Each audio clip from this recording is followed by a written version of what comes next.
Belanda menjadi tujuan studi ratusan mahasiswa Indonesia setiap tahunnya. Setelah hampir 1 abad, mimpi mereka tetap sama. Belajar lalu pulang dengan ilmu yang menambah peluang. This is Washrat Weekend. 100 tahun yang lalu, Washrat adalah tempat para pelajar Indonesia berkumpul. Nama seperti Bung Hatta, Agus Salim, dan Subarjo pernah menginjak tanah ini. Sekarang, giliran kami. Sebulan sekali kami berkumpul untuk menyiarkan pendapat kami tentang masalah di rumah. Episode ini lebih spesial dari episode-episode sebelumnya. Karena kali ini kita kedatangan tamu istimewa, Bagus Kavi, ditemani oleh host Jeremy Owen. Hai, nama gue Jeremy Owen, kuliah di Avans University Breda, Belanda, jurusan Environmental Science for Sustainable Energy and Technology. Jadi kali ini gue dan Bagus Kavi akan ngebahas perjuangan dia buat comeback dari cederanya dan sesulit apa dia beradaptasi di klub barunya FC Utrecht.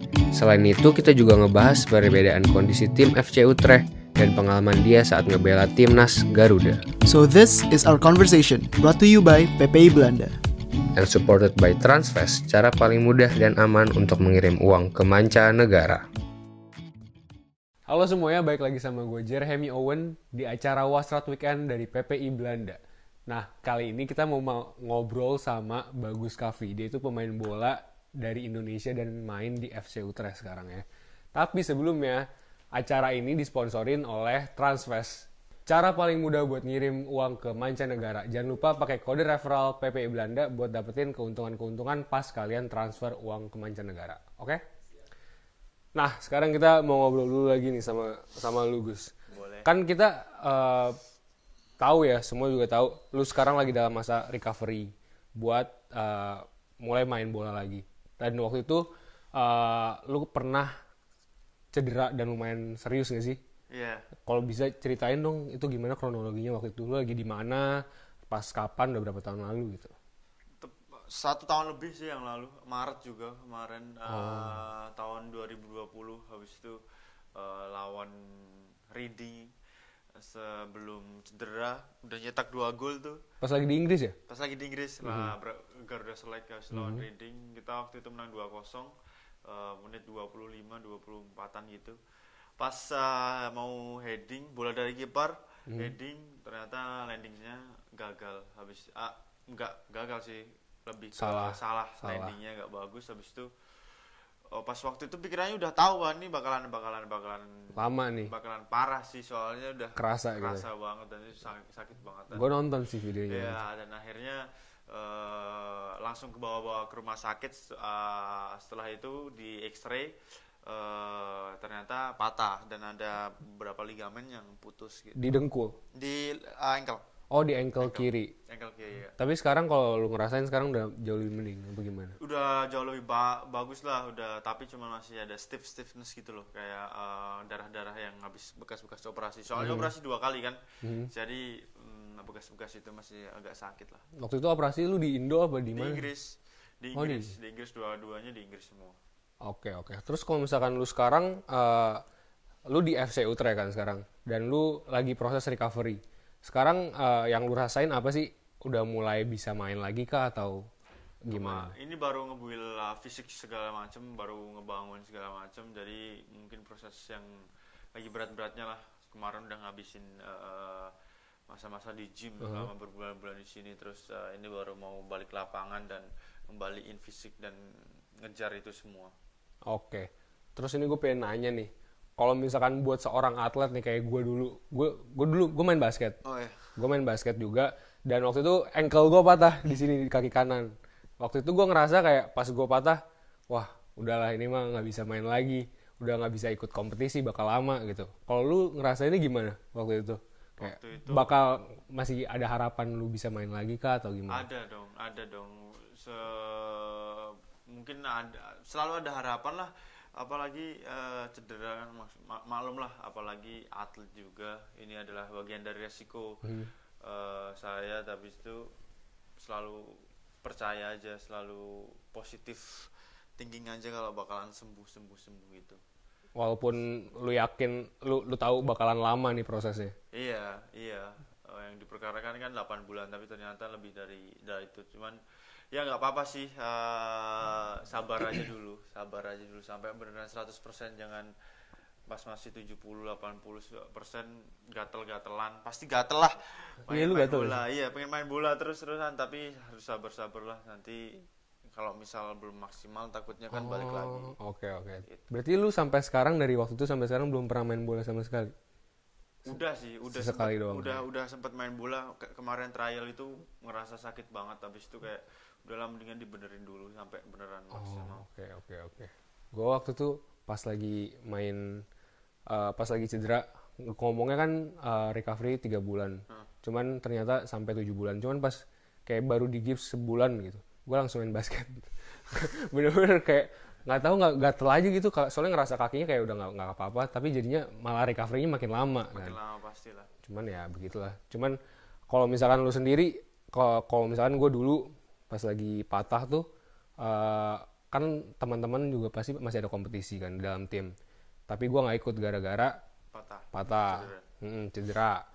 Terus habis itu jadinya posisi gue digantiin sama tim gue, teman gue yang lain. Dan kalau waktu itu gue ngerasain ya udahlah, ini waktunya dia, dan gue sekarang juga nggak bisa ngapa-ngapain. Masa gue mau maksain buat main dengan skill gue yang kayak gini, dengan cedera gue kayak gini.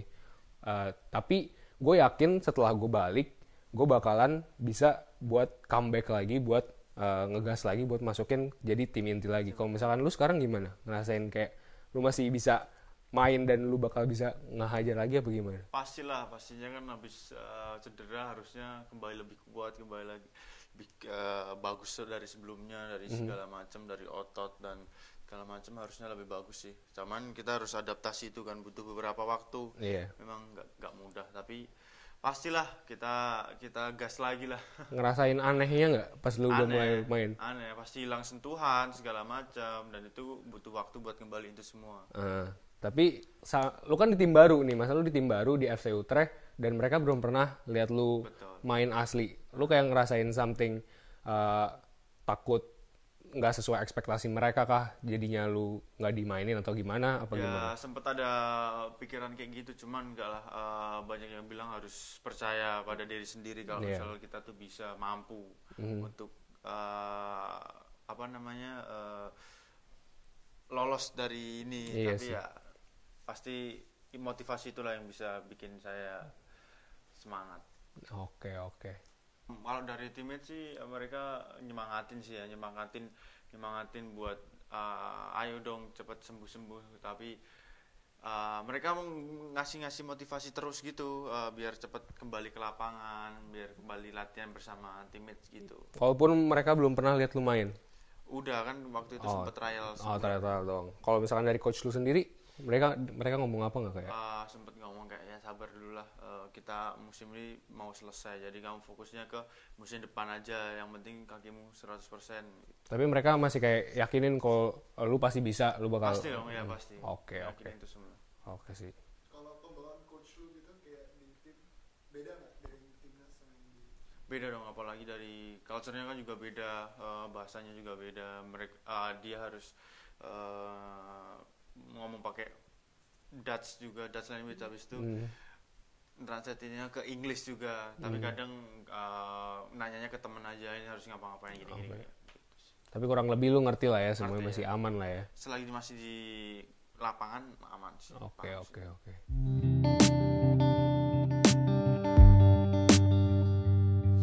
Ini kan lu udah main di beberapa kota, beberapa negara, di Belanda, di Indonesia.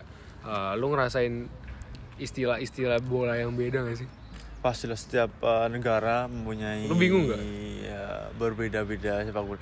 Ya tergantung kita sih adaptasinya gimana. Pasti ada perbedaan dan kita harus cepat menyelesaikan dan cepat adaptasi sih. Pernah nggak kayak lu ngerasain misalnya di Indonesia namanya A, tapi pas di Belanda namanya C gitu. Terus pas lu tanya-tanya, oh ternyata ini sama kayak A gitu. Ya pernah?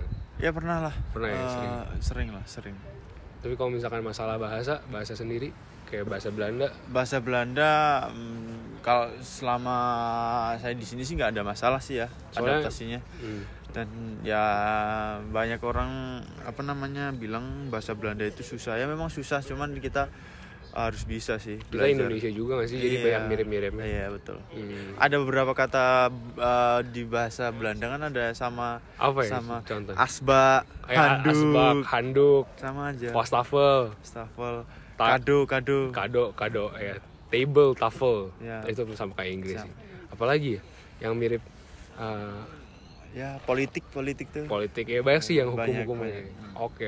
Jadi kurang lebih lu nggak terlalu masalah sama bahasa. Iya lagian kalau misal saya nggak mudeng gitu, saya bisa tanya di Inggris lah, jadi nggak begitu. Mereka masalah. mau nggak masalah. Mereka nggak masalah.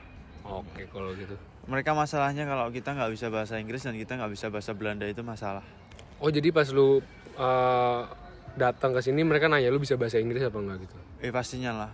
Oh, jadi itu kayak salah satu syarat lu masuk ke sini ya? Oh, kalau itu enggak sih. Maksudnya kalau misal lagi di treatment atau segala macam di speak English ya itu. Tapi kadang-kadang lu pernah ngerasa nggak lu nggak bisa ngomong bahasa Belanda jadi orang Belandanya kayak Mereka tahu sih kadang kalau misal saya bukan orang Belanda gitu. oke. Gue soalnya pernah kayak orang-orang Belanda jadi nggak ramah sama orang internasional gara-gara orang internasional nggak bisa ngomong bahasa Belanda. Oh ya? Pernah nggak kayak di Nggak market pernah. atau di Nggak supermarket? pernah merasakan Nggak itu pernah ya? sih, iya. Gue sering sih. Oke kalau gitu. Ada kayak ini kan cedera nih, gue juga cedera kaki kanan lutut LCL kan.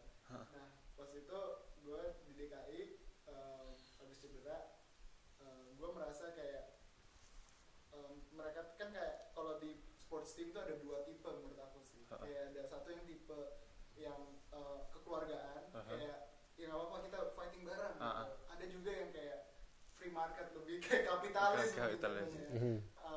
Kalau di FC Utrecht sendiri gimana? Kalau di timnas gimana? Ada perbedaan? Kalau di timnas sih Kekeluargaan pasti tinggi. kekeluargaannya sangat tinggi sekali, kebersamaannya sangat tinggi. Mungkin di tim saya itu yang mungkin menjadi tambah kuat.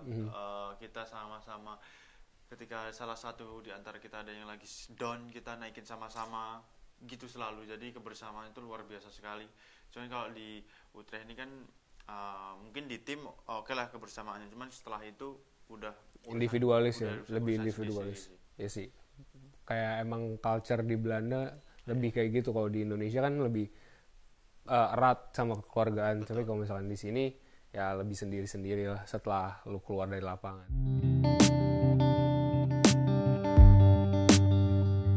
Gue mau nanya Gus. Boleh. Kalau misalkan cara lu adaptasi sama orang-orang di Belanda gimana? Kalau misal di tempat fisio atau di tempat mana gym gitu, banyakin ngobrol aja. Lagian Lu demen ngobrol ya orang? ya kalau misal kita nggak tahu apa-apa ya kita harus ngobrol sih biar tahu. Jangan malah sok tahu gitu sih. Nggak enak juga dilihat sok tahu. Tapi kadang malu. Kalau ketemu orang baru itu malu ngobrol. Lu nggak? Tergantung orangnya sih. Bahkan mereka juga kadang ngajakin ngobrol. Open. Cuman kita harus menyesuaikan aja sih. Itu mungkin salah satu cara saya cepat adaptasi ya banyakin ngobrol aja sih. Jangan takut-takut lah. Terus kalau misalkan tekanan sendiri kayak lu ngerasain tekanan beda nggak sih? Menurut lu lebih berat mana, tekanan di ngebela timnas apa ngebela FC Utrecht? Dua-duanya sih.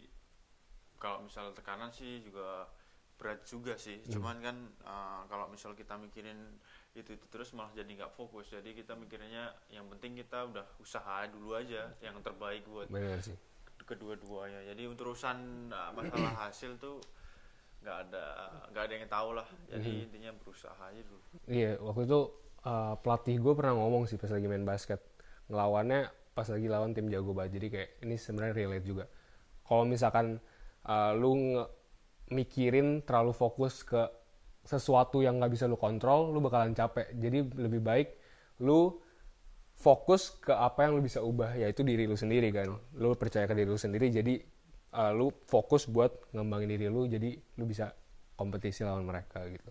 Betul sih, iya. Makanya kalau kita membuang-buang tenaga buat mikirin lawan kita apapun itu, malah kita nguras tenaga kita sendiri, habis itu nggak fokus kan. Kayak ngerasa lawan-lawan kita tuh lebih bagus dari kita, padahal kita mampu juga buat ngalahin mereka gitu. Iya.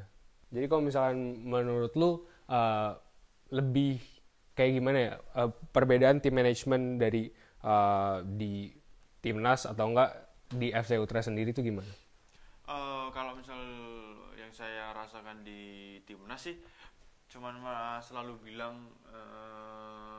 ingat kalian tuh membawa nama Indonesia. Jadi ribuan orang pengen ada di posisi kalian. Jadi jangan sia-siakan kesempatan ini. Kalau misal kalian sia-siakan kesempatan ini ya itu sangat disayangkan sekali. Jadi bermainlah dengan hati, sepenuh hati, buat negaramu bangga, buat semua orang itu bangga.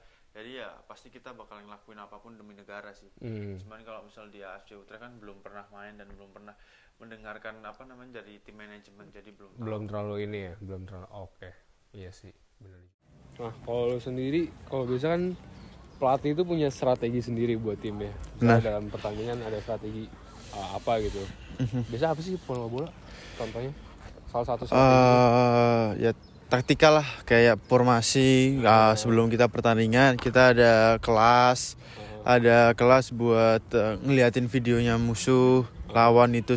Terus ada observasi segala macam, dan biasanya kita ngelakuinya sebelum pertandingan malamnya. Terus apa yang dipelajari, apa keunggulan tim-tim itu, lalu kita antisipasi lah segala macam gitu. Jadi kita belajar banyak lah. Gitu. Tapi kalau misalnya pelatih udah ngomong kayak gini nih, kita duduk lah ya. Duduk aja. Pelatih misalnya udah ngomong kayak harus ngelakuin hal ini, misalnya strategi nomor 1. Tapi lu ngerasa kurang cocok nih, kayaknya lu cocoknya yang kedua. Terus nanti pas di pertandingan lu ngelakuinnya yang satu apa yang dua? Pasti yang utama sih dengerin kata pelatih sih ya. Tapi kan namanya sepak bola, apapun bisa terjadi. Jadi improvisasi sendiri, adaptasi sendiri gitu sih. Tapi kalau misalkan pelatih lu sendiri marah nggak kalau misalkan gitu? Enggak dong. Kalau misalnya ada yang salah pasti kan dikasih tahu apa-apanya. Jadi nggak ada. Jadi mereka santai ya? Santai banget ya. Yang penting kita paham taktik aja sih. Soalnya kalau basket kan kadang udah maunya ini harus ini gitu. Kalau gue beda ya. Beda sih berarti. Oke. Tapi gue penasaran kehidupan seorang atlet profesional. Kalau misalkan kita kan biasa latihan kayak bawa baju sendiri, bawa tas sendiri. Kalau di sini disediain apa? Sama aja, semuanya sama aja, iya.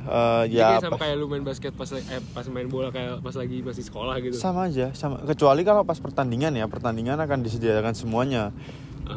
Tapi kan semuanya set kita yang bawa sendiri. Habis itu baju pertandingan udah disiapin. Jadi kalau latihan lu semua bawa sendiri. Soalnya gue kayak pernah pas